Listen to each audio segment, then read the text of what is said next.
تمہارا علاج جو ہے یہ ٹیبلٹ اور کیپسول میں نہیں ہے. اس کے لیے میں تمہیں ایک نسخہ بتاتا ہوں. روزانہ تم قرآن کریم کا ایک پورشن پڑھ لیا کرو. اللہ تعالیٰ کے یہ کلام کی تلاوت سنو بھی اور پڑھو بھی. اس کی خیر و برکت تمہارے لیے سکون کا بہترین ذریعہ بن سکتی ہے. اس لیے کہ یہ فرمان الہی ہے، الا بذکر اللہ تطمئن القلوب، کہ اگر تم اللہ تعالیٰ کو یاد کرو گے تو دلوں کا سکون، ٹرینکوالٹی، راحت، یہ جو ہے خود بخود نصیب ہوگی. تو اس طرح اگر آدمی دین کے مزاج کو سمجھ لے تو وہ جس شعبے میں بھی کام کر رہا ہوگا اس شعبے کے ذریعے سے وہ دین کی بات کر سکتا ہے. اگر آپ ٹیچر ہیں اور آپ گورنمنٹ اسکول میں، سیکنڈری میں، کالج میں آپ پڑھا رہے ہیں تو وہاں پر آپ بچوں سے، بلکہ ابتدائی میں بھی اگر آپ پڑھا رہے ہیں، زبان آپ پڑھا رہے ہیں، اگر آپ بچے کی صلاحیت دیکھنا چاہتے ہیں کہ وہ لکھنے کی صلاحیت کتنی رکھتا ہے، اس کے لیے آپ کسی ایسے ویسے شخصیت کا بھی نام لے سکتے ہیں کہ اس کے متعلق 4 سطریں لکھ دو. ایک انداز یہ ہے. آپ اس طالب علم سے یہ بھی کہہ سکتے ہیں کہ فلاں صحابی کے بارے میں، فلاں نبی کے بارے میں، فلاں دین کے حوالے سے آپ 4 سطریں لکھ دو. قانونی طور پر بھی کوئی رکاوٹ نہیں، لیکن بچوں کی اس طریقے سے ذہن سازی بھی ہوتی جائے گی. اسی طرح سے اگر کوئی آدمی کسی اور شعبے میں کام کرنے والا ہو تو وہ اس شعبے کے ذریعے سے دین کا کام کر سکتا ہے، لیکن شرط یہ ہے کہ وہ خود دین سے زیادہ واقف ہو. اسی طرح سے خواتین کی جو بات ہے، خواتین بعض شعبوں میں دین کا وہ کام کر سکتی ہیں جو بہت سارے مرد حضرات نہیں کر سکتے. خاص طور پر خواتین کی جو ویمنز کمیونٹی ہے، ان کے اندر اگر ایک بہن اچھی طرح سے دین کو سمجھ لے تو وہ بہت سوں کو دین کے قریب لا سکتی ہے، بہت سوں کو وہ کنونس کر سکتی ہے. جیسے کہ دنیا کے مختلف علاقوں میں اس وقت یہ بات ہو رہی ہے. تو اس لیے میں یہ گزارش کروں گا کہ آپ چاہے جس شعبے میں جائیں، جس شعبے میں کام کریں، لیکن داعی بن کر آپ کام کریں گے تو پھر آپ کو نہ عہدے کی ضرورت پیش آئے گی، نہ جاب بطور داعی کے. جہاں بھی آپ جائیں گے خیر کا پرچار کرنے والے بنیں گے. جزاک اللہ خیر. اگلا سوال ایک بہن کا ہے، نام ایچ قریشی ہے. کہتی ہیں کہ اسلام بے شک اللہ کی طرف سے بھیجا ہوا دین ہے، لیکن آج ہم دیکھتے ہیں کہ ہم مسلمان دعوت اسلام سے گھبرا رہے ہیں، اور اس کے برعکس کرسچن اور دیگر مذاہب کے لوگ ہمارے دروازوں پر آ کر اپنے مذہب کا پرچار کرنے کے لیے تشریف لاتے ہیں. کیا ہمارے لیے یہ شرمندگی اور عار کی بات نہیں ہے؟ بلا شک و شبہ شرمندگی اور عار تو ہے، مگر یہ جو کوشچن میں بتایا گیا ہے اس پر ذرا سا آپ غور فرمائیے. کیا واقعی جیسے آپ سمجھ رہی ہیں کہ کرسچن مشنری بہت زیادہ کام کر رہی ہے اور کرسچینٹی بہت تیزی کے ساتھ پھیل رہی ہے؟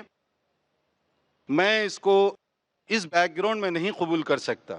اس لیے نہیں قبول کر سکتا کہ میں ان کے مرکز میں رہتا ہوں اور مجھے معلوم ہے بہت ساری چرچ اس وقت بند پڑی ہوئی ہیں، اور بہت سی چرچیں اس پر فار سیل یعنی برائے فروخت کے سائن لگے ہوئے ہیں.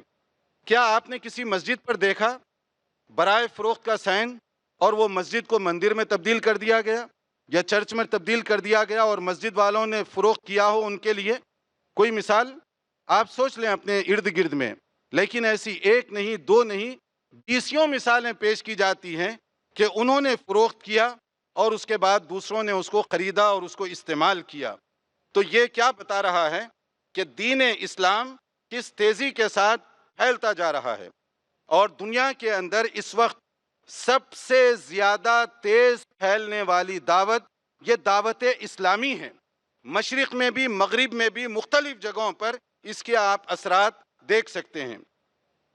اور یہاں پر بھی مختلف ایریوں میں اگر کہیں پر آپ کو دکھائی دے رہا ہے کہ کرسچن مشنریز کام کر رہی ہیں، اس لیے نہیں کہ کرسچینٹی زیادہ پاورفل ہے. اس وقت انہوں نے اس کو مادیت کا سہارا دیا، میٹیریلزم، کہ کہیں پر فائنانشیل سپورٹ کی گئی، کہیں پر میڈیکل سپورٹ کی گئی، کہیں ایجوکیشن کے نام پر، اور کہیں مختلف طریقوں سے اس طرح سے وہ اپنی تبلیغ مختلف علاقوں میں کر رہے ہیں. یہ ہمارے لیے غور طلب بات ہے. یہ جو میں بتا رہا ہوں اس کا یہ قطعاً معنی نہیں کہ ہم آرام سے بیٹھ جائیں کہ دین پھیل رہا ہے. نہیں، ہمیں جتنی ذمہ داری ادا کرنی چاہیے اس میں بہت کوتاہیاں ہیں، بہت سستی اور غفلت کا ہم نے مظاہرہ کیا۔ اس معنی میں ہماری جو بہن کے جذبات ہیں ان کی میں ریسپیکٹ کرتا ہوں، اور میں یہ کہتا ہوں کہ واقعی جو سستی اور غفلت ہے اس کو دور کرنا چاہیے۔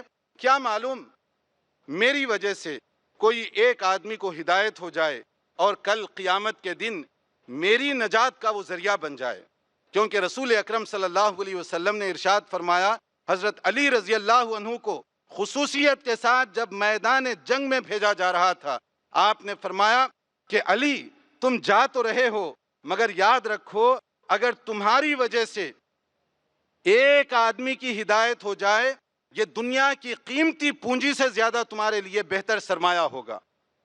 تو اس کے لیے اگر ہم اپنی اپنی جگہوں سے یہ کوشش کریں تو یہ میرا خیال ہے کہ زیادہ بہتر، زیادہ مفید ہوگا۔ اس پر ہمیں بہرحال توجہ دینی چاہیے۔ اگلا سوال نوشاد مودک کا ہے جو کہ اسٹوڈنٹ ہیں، کہتے ہیں کہ what is the population of Muslims in U K and why they are increasing day by day. اس کے اندر دو جز ہیں کہ برطانیہ کے اندر مسلمانوں کی تعداد کتنی ہے اور کیوں تیزی کے ساتھ اضافہ ہو رہا ہے۔ دیکھیے آفیشیل جو تعداد بتائی جاتی ہے، اگرچہ کہ وہاں پر پاپولیشن کو کاؤنٹ کرنے کا جو مذہبی بنیاد ہے وہ اس طرح کا رواج نہیں ہے، لیکن محتاط اندازے کے مطابق 20 لاکھ کے قریب تعداد بتائی جاتی ہے، اور یہ تعداد ہمارا اندازہ ہے کہ اصل کے مقابلے میں کم ہے، اس سے اصل لوگ اور زیادہ ہیں۔ اور اسی طرح سے فرانس کے اندر یہ تو تعداد اور بہت زیادہ بڑھ جائے گی، اگر آپ یورپ کے مختلف علاقوں میں جائیں گے تو ٹوٹل یہ تعداد تو بہت زیادہ ہوگی۔ کیوں اس میں اضافہ ہو رہا ہے؟ اس کے اندر جو اضافہ، ایک تو بڑا سبب اس کا دعوت اور تبلیغ کے میدان میں کچھ سرگرمی، اتنی نہیں جتنی ہونی چاہیے لیکن کچھ سرگرمی۔ دوسرا ایک سبب بیداری کی لہر، لوگ مختلف نظریات، خیالات، افکار کو اپنا کر تھک چکے ہیں اور ان کو یہ سمجھ میں آ رہا ہے کہ ہماری پریشانیوں کا علاج سوائے اسلام کے اور کہیں نہیں ہے۔ اسلام کی حقانیت اور صداقت دین اسلام کو قبول کرنے کا ذریعہ بن رہی ہے۔ یہاں پر اگرچہ کہ مثال افسوسناک ہے لیکن میں بتا دیتا ہوں کہ ایک نیو مسلم وہاں کے، آپ نے نام سنا ہوگا یوسف اسلام، وہ پہلے اپنے دور میں بڑے ٹاپ کلاس پاپ سنگر تھے اور وہ پاپ میوزک کے بڑے ماہر تھے اس زمانے میں جبکہ یہ سسٹم نیا نیا نکلا تھا۔ ان کو دیکھنے کے لیے لوگ بڑی دور دور سے آتے، کیوں لگاتے اور بڑا ٹکٹ لے کر وہاں پر جایا کرتے تھے۔ توفیق ہوئی، مسلمان ہو گئے۔ انہوں نے ایک عجیب سی بات کہی، انہوں نے کہا کہ اللہ کا شکر ہے کہ میں نے قرآن کو پہلے پڑھا، مسلمانوں سے بعد میں ملاقات ہوئی، ورنہ شاید مسلمان ہونے میں مجھے دیر لگ جاتی، کیونکہ میں پہلے قرآن کو پڑھ چکا تھا تو مجھے معلوم تھا کہ دین اسلام کیا ہے۔ بعد میں افراد کو میں دیکھا تو عمل کے اندر وہ بہت کوتاہ اور کمزور تھے۔ تو یہ کمزوریاں اور کوتاہیاں اپنی جگہ موجود ہیں، لیکن لوگوں میں جستجو بہتر سے بہترین کی تلاش یہ انہیں اسلام کی طرف لا رہی ہے۔ ابھی آپ نے دیکھا ہوگا کہ ٹونی بلیر جو سابق پرائم منسٹر ہیں، ان کا اپنا ایک مقام ہے۔ اب ان کی نسبتی بہن کو کس نے مجبور کیا ہوگا؟ کوئی گن پوائنٹ پر اس کو مسلمان بنایا یا وہ خود سمجھ کر مسلمان بن رہی ہے؟ اور ایسی بہت سی مثالیں ہیں جو مسلمان بننے کے بعد بتاتے ہیں کہ ہمارے ساتھ کیا کچھ ظلم و زیادتی ہوتی رہی۔ تو دین اسلام کی حقانیت، اس کے پھیلاؤ کا ایک بہترین اس وقت سبب ہے۔ جزاک اللہ خیر۔ اگلا سوال ایک بھائی ہیں عامر، پوچھتے ہیں کہ کیا امر بالمعروف اور نہی عن المنکر ہر مسلمان پر فرض ہے، اور کیا امر بالمعروف میں توحید کی دعوت اور نہی عن المنکر میں بت پرستی سے روکنا بھی شامل ہے؟ پہلا اور سمپل مسئلہ تو امر بالمعروف اور نہی عن المنکر میری گفتگو سے آپ سمجھ چکے ہوں گے، یہ ضروری ہے۔ میں جواب نہیں دیتا، پوچھئے قرآن مجید سے، کیونکہ میری بات سے آپ اختلاف کر سکتے ہیں، آپ کی بات سے میں اختلاف کر سکتا ہوں۔ مگر ہم دونوں کے لیے جو اہم فیصلہ کن چیز ہے وہ قرآن و سنت ہے۔ تو قرآن و سنت اس کا کیا جواب دیتے ہیں؟ قرآن کریم سورہ آل عمران کی 110 جو آیت ہے اس میں کہا گیا کنتم خیر امۃ اخرجت للناس تأمرون بالمعروف وتنہون عن المنکر وتؤمنون باللہ، تم بہترین امت ہو ہی اس لیے کہ تم خیر کو لوگوں تک پہنچاتے ہو، اچھی باتوں کا پرچار کرتے ہو، برائیوں سے روکتے ہو، اللہ پر ایمان لانے کا تم اعلان کرتے ہو۔ کس کی ذمہ داری ہے؟ نبی صلی اللہ علیہ وسلم سے دریافت کرتے ہیں، کیونکہ نبی صلی اللہ علیہ وسلم کا جو فیصلہ ہوگا میرے لیے بھی اور آپ کے لیے بھی وہ آخری بات ہوگی، اس کو قبول کرنا ہم دونوں کے لیے ضروری ہے۔ تو نبی کریم صلی اللہ علیہ وسلم اس سلسلے میں کیا ارشاد فرماتے ہیں؟ کلکم راعٍ وکلکم مسئول عن رعیتہ، ہر ایک ایچ اینڈ ایوری پرسن وہ رسپانسیبل ہے، وہ ذمہ داری کے بارے میں کل قیامت کے دن پوچھا جانے والا ہے۔ تو اس قرآن کی آیت اور فرمان نبوی صلی اللہ علیہ وسلم کی روشنی میں یہ ہم سب کی ذمہ داری ہے۔ البتہ ذمہ داریوں کا دائرہ اپنی اپنی صلاحیتوں کے مطابق ہوگا، منکر سے روکنا یہ بھی اپنی اپنی صلاحیتوں کے مطابق ہوگا، توحید کو عام کرنا اور شرک و بدعت کو روکنا یہ تو بہت خیر کی بات ہے، بہت بڑی بات ہے، بلکہ یہ اساس ہے، یہ بنیاد ہے۔ تو اس لیے اس کو دعوت اور معروف اور منکر سے الگ کر کے آپ پیش نہیں کر سکتے۔ منکر کو روکنے کے انداز مختلف ہو سکتے ہیں، جیسے وہ حدیث میں 3 جو لیولز بتائے گئے وہ 3 لیولز ہیں حالات کے مطابق۔ اس طرح کہ میں گھر میں بیٹھا ہوا ہوں، ٹی وی بچے لگائے ہوئے ہیں، مثلاً اس پر کوئی ایسی فلم آتی ہے، کوئی ایسا سین آتا ہے جو مجھے نہیں دیکھنا چاہیے، وہ منکر ہے۔ اب اس منکر کو روکنے کا انداز کیا ہوگا؟ آپ وہاں زبان سے ہدایتیں نہیں دیں گے کہ بیٹا یہ کام کرو یا یہ کام نہ کرو، آپ پہلے اٹھیے، ریموٹ کنٹرول لے کر پہلے اس کو بند کیجئے۔ یہ گھر آپ کا ہے، آپ اس کے ذمہ دار ہیں، بچے آپ کے ماتحت ہیں، آپ بعد میں سمجھائیے، پہلے وہ ٹی وی کو بند کر دیجئے۔ وہی آدمی جب باہر جائے، دکان پر وہ دیکھتا ہے سیم پروگرام چل رہا ہے، وہاں پر اس کی اپروچ مختلف ہوگی، وہاں وہ جا کر چینل کو بند نہیں کرے گا۔ بعض اوقات اگر ایسی حرکت کریں گے تو اس سے فتنہ اور فساد پیدا ہوگا، کیونکہ وہ آپ کے ماتحت نہیں ہیں۔ آپ وہاں پر پہلے زبان استعمال کریں گے، واعظ و نصیحت کا کام کریں گے، اس کو سمجھائیں گے کہ اس میں خرابی کیا ہے، خوبی کیا ہے۔ تو ایک ہی قسم کی برائی ہے، مگر گھر میں روکنے کا انداز باہر کے انداز سے مختلف ہوگا۔ تو منکر کو روکنے کا طریقہ یہی ہے۔ قرآن مجید میں پڑھیے آپ، حضرت ابراہیم علیہ السلام انہوں نے مختلف انداز اختیار کیے جو حکمت دعوت سے تعلق رکھتے ہیں۔ اپنے باپ سے اپروچ، اس کا انداز، اور قوم کے جو مرکزی بت خانہ تھا وہاں پر جب وہ پہنچے ایک اور انداز سے وہاں پر پہنچے۔ مختلف لوگوں سے جب بات کر رہے تھے وہاں ان کا انداز کچھ اور تھا۔ حکمران وقت کے سامنے جب وہ بات کر رہے تھے تو اس کا انداز کچھ اور تھا۔ تو یہ سب چیزیں حکمت اور بصیرت سے تعلق رکھتی ہیں، اس لیے ایک ہی انداز ہر جگہ مناسب نہیں ہو سکتا۔ جزاک اللہ خیر۔ اگلا سوال ایک بہن کا ہے، بنت ہاشمی، جو کہ ڈاکٹر ہیں پیشے سے، کہتی ہیں آج جب قرآن کی پامالی اور مسلمانوں کے قتل و غارت گری جو کہ عروج پر ہے، اس وقت عام مسلمان اور مسلم حکمراں پر کیا فرض ہے، کس طرح وہ احتجاج کریں اور کیا رویہ اختیار کریں؟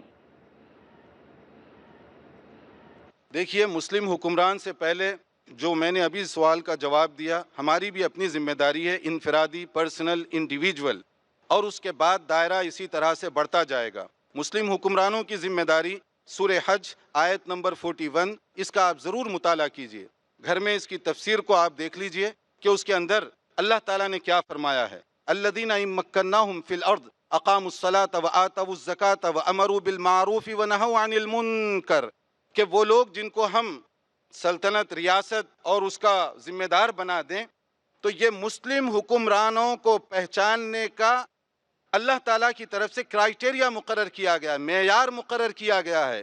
میں نہیں کر رہا ہوں، کسی انجمن، جماعت یا آرگنائزیشن کی طرف سے یہ کرائیٹیریا نہیں، بلکہ اللہ رب العالمین کی طرف سے یہ معیار مقرر کیا گیا۔ وہ یہ 4 باتوں کا خصوصیت کے ساتھ ذکر کیا گیا ہے۔ پہلی چیز اقامت صلاۃ، نماز پڑھتے نہیں بلکہ نماز کا سسٹم قائم کرتے ہیں، اگر نماز پڑھیں گے وہ تو انفرادی مسئلہ ہوا، لیکن نماز کا سسٹم وہ قائم کرتے ہیں، اوروں کو بھی نماز پڑھنے کی طرف لاتے ہیں، اور اس کی فیسلٹیز، اس کا ٹائم ٹیبل اور اس کا سیٹ اپ ایسا مقرر کیا جاتا ہے کہ آپ کے ماتحت رہنے والے لوگ بھی نماز پڑھیں۔ یہ ایک ذمہ داری ہوئی نماز کے سلسلے میں۔ دوسری، زکوٰۃ کا سسٹم، نظام قائم کرتے ہیں، کیونکہ نظام کے بغیر اگر ہم زکوٰۃ دیں گے انفرادی طور پر فریضہ تو ادا ہو جائے گا، مگر زکوٰۃ کا جو کنسیپٹ ہے، بنیادی جو اس کی فلسفی ہے، مقصد، وہ پورا نہیں ہو پائے گا۔ اس کی بنیادی جو مقصد ہے غربت کو ختم کرنا، افلاس کا خاتمہ۔ اور غربت کو آپ کیسے ختم کریں گے؟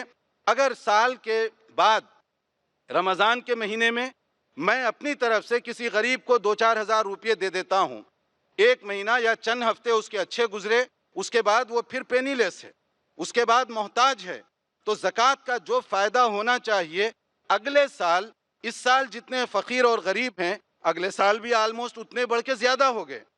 اس کے بجائے مسلم حکمران کی ذمہ داری ہے کہ زکوٰۃ کو جمع کرنے اور خرچ کرنے کا اجتماعی اور صحیح پراپر سسٹم قائم کیا جائے، تاکہ وہ لانگ ٹرم جو سلوشن ہے غربت کو ختم کرنے کا، اس کے بارے میں فیصلہ لے سکے، اس طرح سے غربت کا آہستہ آہستہ خاتمہ ہو سکے۔ یہ نظام کی بات ہوئی۔ اور تیسری جو چیز اس کے بارے میں کہی گئی، امر بالمعروف اور نہی عن المنکر، چوتھی بات کہ یہ دونوں کام وہ کرتے ہیں۔ یہ مسلم حکمران کو پہچاننے کا طریقہ ہے کہ اسٹیٹ کے اندر امر بالمعروف کا پراپر سسٹم اور صیغہ ہونا چاہیے، نہی عن المنکر کا صیغہ ہونا چاہیے۔ یہ عجیب بات ہے، ایک مسلمان ملک اور داعی دین، مسلمان داعی دین، اس کو دین کی تبلیغ کے لیے جانے کے لیے ہزارہ محنت کرنی پڑتی ہے، کئی مشکلات کا سامنا کرنا پڑتا ہے۔ اور اگر اسی ملک میں کوئی سنگر، کوئی ڈانسر، کوئی کرکٹر، کوئی فٹ بالر جانا چاہے تو حکمران آ کر اس کا استقبال کر رہے ہیں۔ تو پیمانے دیکھیے آپ، قرآن نے جو بتایا ہے اور پریکٹیکل لائف میں کتنے مختلف ہو گئے ہیں۔